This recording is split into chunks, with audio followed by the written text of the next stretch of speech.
बात तो बड़ी गंभीरता के साथ कहना चाहता हूं कि अगर इस तरीके की घटना दुनिया के किसी दूसरे मुल्क में अगर होती तो शायद सरकार बदल जाती, लेकिन हमारे यहाँ ठीक विधानसभा चुनाव के पहले इतनी बड़ी घटना होती है और उस पर कोई अकाउंटेबिलिटी दिखाई नहीं पड़ती है।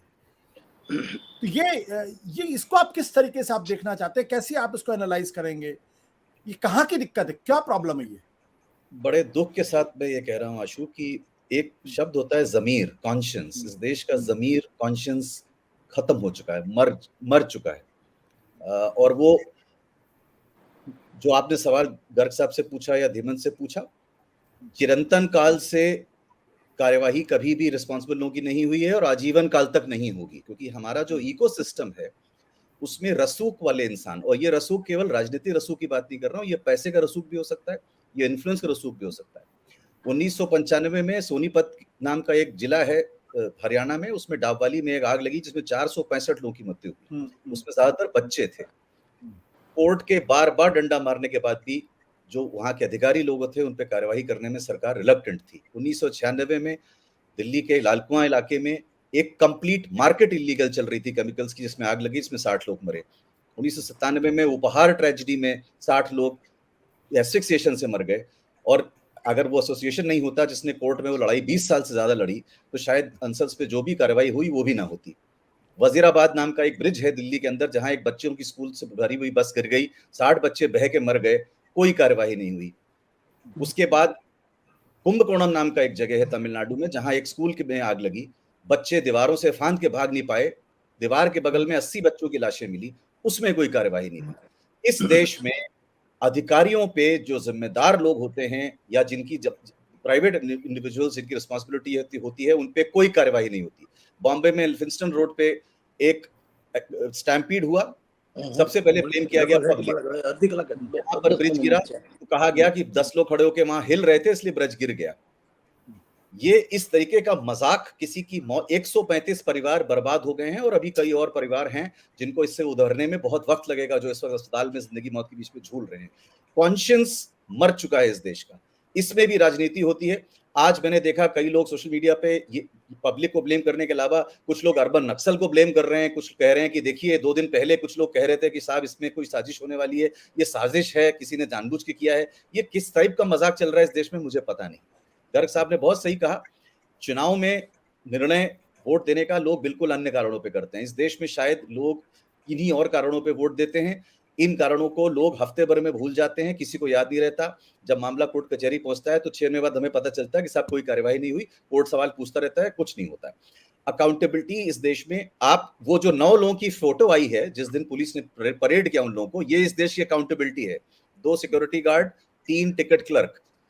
जिम्मेदारी डिसीजन लेने वाले की ज्यादा होती है इंप्लीमेंट करने वाले से। जिसने निर्णय लिया उसकी जिम्मेदारी हमेशा इंप्लीमेंट करने वाले से ज्यादा होती है, लेकिन उसके खिलाफ कभी कोई कार्रवाई नहीं होती और वो कभी होगी भी नहीं। और ये इसको मैं बिल्कुल पॉलिटिसाइज भी नहीं करना चाहता, ये खाली बीजेपी का मसला नहीं है। हर स्टेट की हर सरकार ने अपने अधिकारी को बचाने की कोशिश की है। क्यों?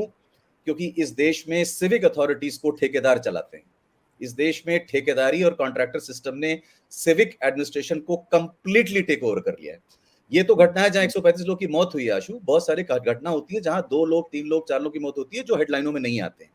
रोड बनती है 5 दिन के अंदर बह जाती है या ढह जाती है, ब्रिज बनता है गिर जाते हैं छोटे मोटे ब्रिज, और उसमें अगर मौतें नहीं होती तो हेडलाइन नहीं बनती। लेकिन आप बताइए उसकी क्या करेक्टिव एक्शंस होती है? जिन कॉन्ट्रैक्टर्स को ब्लैकलिस्ट किया जाता है किसी घटना के बाद, वो किसी और नाम से दूसरी कंपनी बना के फिर से कॉन्ट्रैक्ट ले लेते हैं।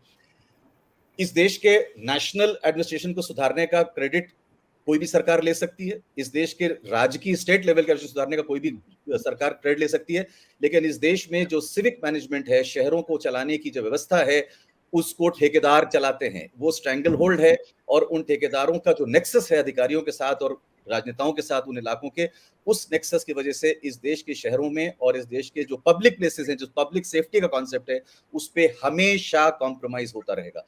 और मेरा यह मानना है कि जब तक पब्लिक इसको इस विषय को और इस मुद्दे को लेके अपने वोटिंग डिसीजंस नहीं लेगी, तब तक ये नेक्सस और तब तक समस्या हमेशा चलती रहेगी। बट विनय, हमारी डेमोक्रेसी को तो बहुत वाइब्रेंट डेमोक्रेसी कहा जाता है। क्या 135 लोगों की मौत के बाद भी लोग शांत रहते हैं? क्या उनको समझ में नहीं आता किनकी गलतियों की वजह से यह हादसा हुआ और उनके अपने लोगों की मौत हुई, फिर भी वो उन्हीं लोगों को अकाउंटेबल नहीं बनाते जो जिसको दरअसल अकाउंटेबल बनाना चाहिए था। दुख की ये बात आपको यह है हैरान नहीं करता?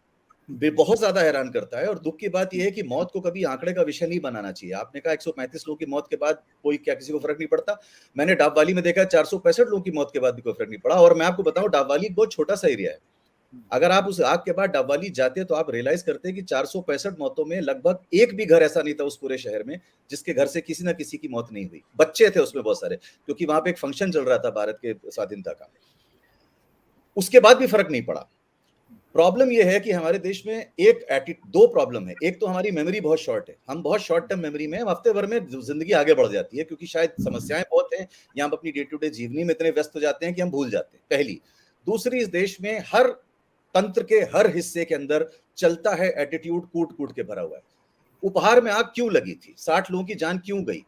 क्योंकि वहां पर उस वक्त के एक बिजली बोर्ड के फिटर ने आके जो ट्रांसफार्मर रिपेयर किया वो ठीक से नहीं किया। केवल इतनी सी बात थी। अगर उसने अपनी जिम्मेदारी ठीक से निभाई होती तो शायद ये 60 लोगों की जान नहीं जाती। वजीराबाद में 60 बच्चे जब बस से बह के मर गए, वो क्यों मरे? क्योंकि सुबह 4 बजे किसी ने आके बालू का एक ट्रक उलट दिया ब्रिज के बीच में, और कोहरे में वो दिखाई नहीं दिया, बस पलट गई। हर हादसे के पीछे आपको एक भारत का चलता है एटीट्यूड दिखेगा।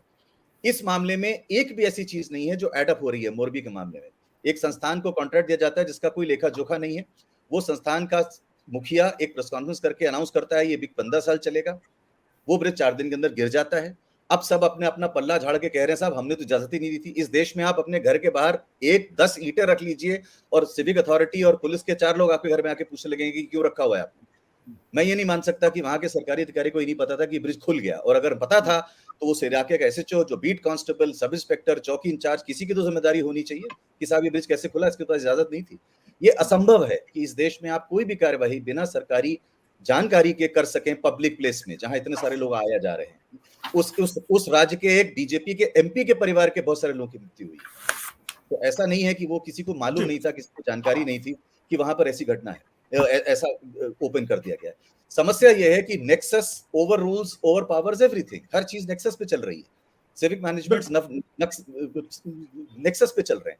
बीएमसी का चुनाव राज्यों के चुनाव से ज्यादा बड़ा इसलिए माना जाता है क्योंकि वहां 40,000 60,000 करोड़ का बजट पास होता है। वहां लोग ओपनली बात करते हैं, सब 60,000 करोड़ के रेवेन्यू इस बीएमसी का। उस रेवेन्यू का मतलब क्या है कि उसमें 10% 12% कुछ और लोग देख रहे हैं।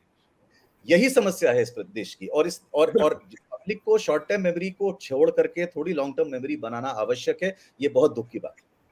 सत्य हिंदी का ऐप डाउनलोड करें गूगल प्ले स्टोर पर।